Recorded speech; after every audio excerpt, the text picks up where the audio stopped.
we have a small gift for you. It's not what do you give someone who has everything, because that's not how I think you view life, but it's what do you give somebody who things don't matter to, who happiness matters to, who meaningfulness matters to. And so we wanted to give you this incredible piece of art, which I'll show you and I'll tell you about in a second. It was commissioned from an incredible artist, maybe Larry, you can do it. So ordinarily you'd think in most schools they'd ask the head of school to give them a pasuk, and I would give them something super simple. Unfortunately, in this school, the head of school's wife is a Tanakh scholar, and so she comes up with these crazy psukim, which are beautiful, and I need her to explain to me. I need her to tell me what they mean. So the pasuk on this piece says, "Osem elachav yevot mishartav eish lahit."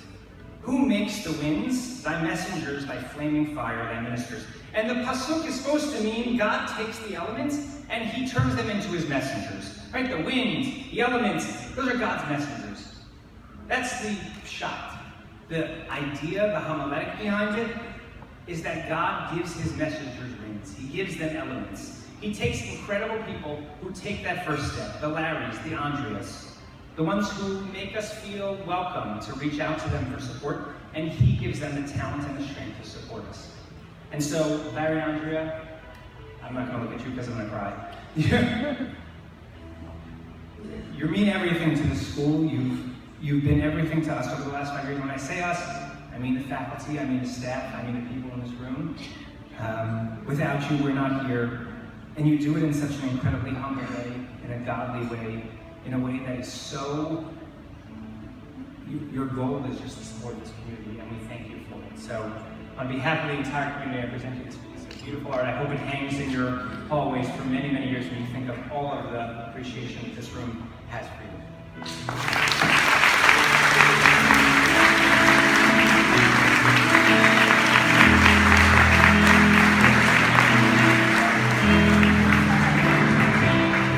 Okay, so Larry just whispered to me, that gift sucked. What's the deal? So I've got one more gift. All right, here we go. He didn't actually whisper that to me.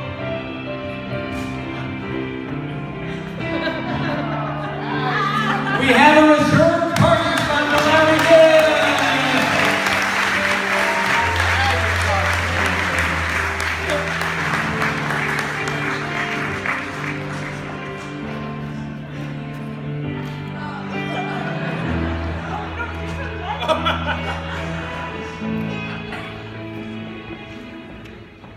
Well, Rabbi, thank you so much for that very humbling introduction. I'm a little speechless. It is such a privilege and honor to stand up here. First and foremost, I want to thank Esther and Stephen and Fred and Susie and everyone on the committee who pulled this beautiful evening together. A very special night. Yes! And a huge heartfelt thanks to Robin and Claire, who put so much work into every detail. And we're blown away.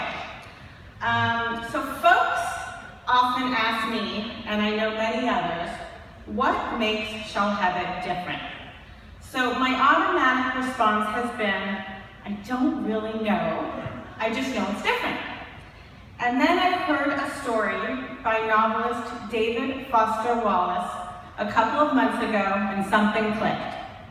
Okay, it's a little weird, so stay with me.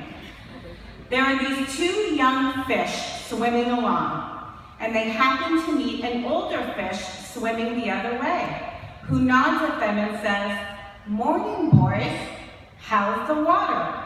And the two young fish swim on for a bit, and then eventually one of them looks over at the other and goes, "What the heck is water?" Wallace goes on to say that the point of the fish story is that the most obvious, ubiquitous, important realities are often the ones that are hardest to see and talk about. This is what clicked for me. What is so special about Shalhevet is what is so simple about Shalhevet, and sometimes very easy to miss. So here is my quick analysis of what the water is at Shell Heaven. And this is not rocket science, okay? Number one, this place attracts really smart people. Smart kids, smart rabbis, smart teachers, smart board members. And I know many organizations are filled with smart people. You know, maybe folks smarter than the ones here in this room. But something stands out at Shell Heaven. There's a level of intellectual honesty, a willingness, a desire to address and debate difficult issues. So maybe it's a town hall meeting, or a Rabbi Siegel email, or a Shell Heaven Institute speaker. There's always something challenging being discussed and analyzed by smart people. So number one, smart. Number two, this place attracts really nice people, okay? I said, remember, no rocket science. You know, in life, every now and then, you meet someone and you say to yourself, wow, I would like to know that person for a long time to come. Over the course of the years of being involved with Shell Heaven, the frequency with which that has happened has spiked through the roof. Maybe it's a Shabbat meal with folks on the administration, or it's walking into my house and seeing it full of Micah and Jonah and Talia's friends, but I always think these are nice people. So again, maybe there are nicer people out there in the world, but here at Shell Heaven, I feel part of a community that's respectful, it's warm, inclusive, and inviting. You know, one of my favorite things about this school is how all the grades kind of intermix and know each other. Now, part of this is, of course, due to our size, but I think it's also part of our DNA, that nice DNA. We're a group of people who were not judgmental, accepting, and kind. So number one, smart. Number two, nice. Number three, there is a level of commitment and purpose here that is truly distinguishable, I think, from other organizations. You know, earlier this year, I heard Howard Schultz speak from Starbucks, and he talked about company culture. And I remember one thing he said: when you're surrounded by people who share a passionate commitment around a common purpose, anything is possible. And I immediately thought of Shell Heaven. Because, you know, so many of us, we come here, we send our kids here, and then we become involved and we feel part of something bigger. And we want to make an impact for today and for tomorrow. And students feel this just as much as faculty and just as much as lay leaders. And that feeling of purpose is contagious. You know, we send our kids here to get a great education and ground them in their Judaism and give them options for after high school. But I think the secret sauce of Shell Heaven for our kids is that we send them here and they understand they need to go out into the world and make a difference. So what makes Shell Heaven special? It's the convergence of these three things: smart, nice, purpose. And I think the inner circle of that Venn diagram is the Shell Heaven water. So lots of people before me have understood the water. Larry figured it out years ago. And our kids joked about how young they were when Larry first became involved with Shell Heaven and then president.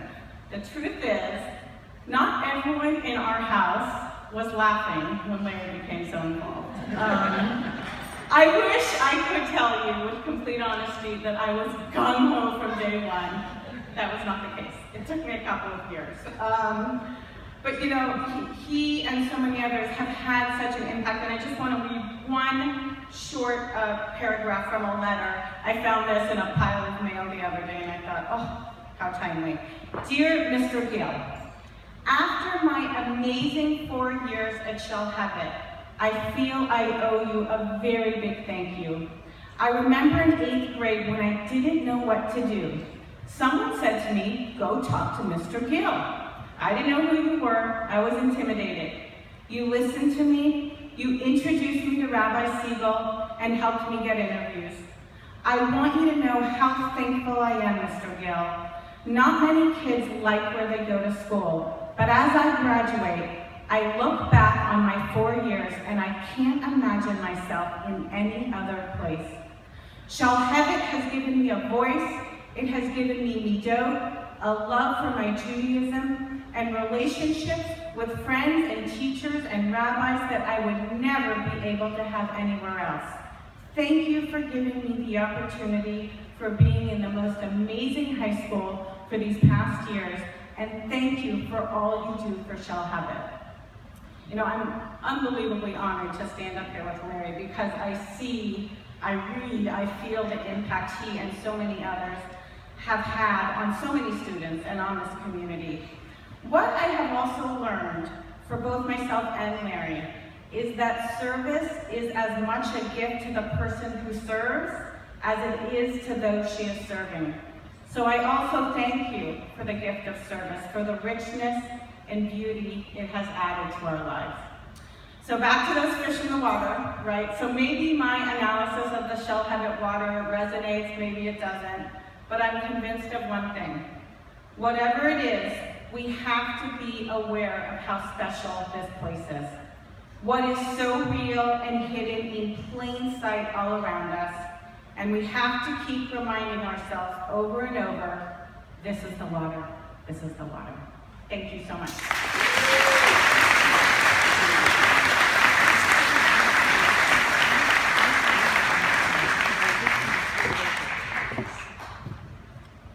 I hate following her. It's not a good place to be. At the outset, let me echo Andrea's words and offer our most sincere gratitude to Susie and Fred, and to Esther and Stephen, and the entire committee that made this event possible, to Claire, to Robin, to Noe, and the amazing Shalhavet administrative team. We are so humbled and honored that you would devote your time and energy to this evening. And to our family, many of whom have traveled to be here, thank you so much for your love and support. It means a great deal to have you here. And to all our friends, we are so grateful for your friendship. And for all of you who don't like us at all, but are still here and supporting the school, you took home the centerpiece. You're the best. Thank you. I wanted to start with a story. It was about 7 years ago.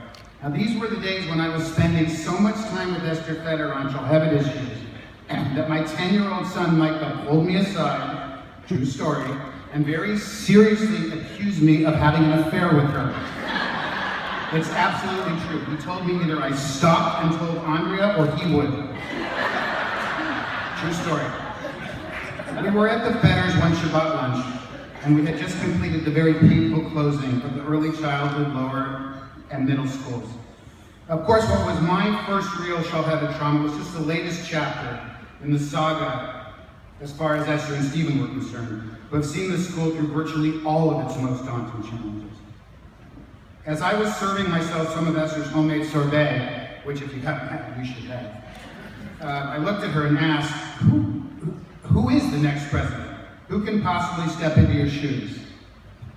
Now, it's possible I may have had a l'chaim or two, Stephen, at that point, or that I'm just a total moron. And of course, you're saying that the two aren't mutually exclusive, and you're right.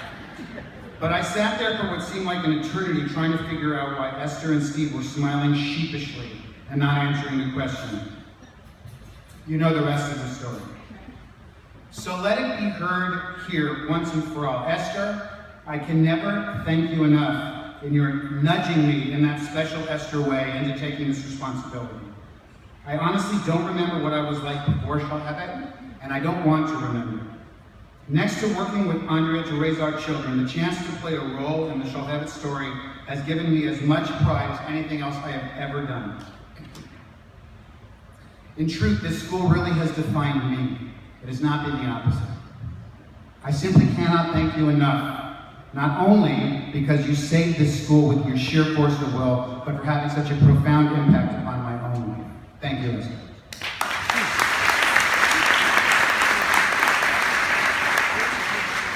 I was raised in a home where each of my parents constantly accepted important lay leadership roles. In our shul, the Federation, Brandeis Bardim, the Cub Scouts, you name it. With that as an example, one looks to where and how he can help, not if. My parents have been honored on several occasions, and each time Andrea and I have been so proud to attend. All the more so to have my kids there several times. Yet, As my mother pointed out to me,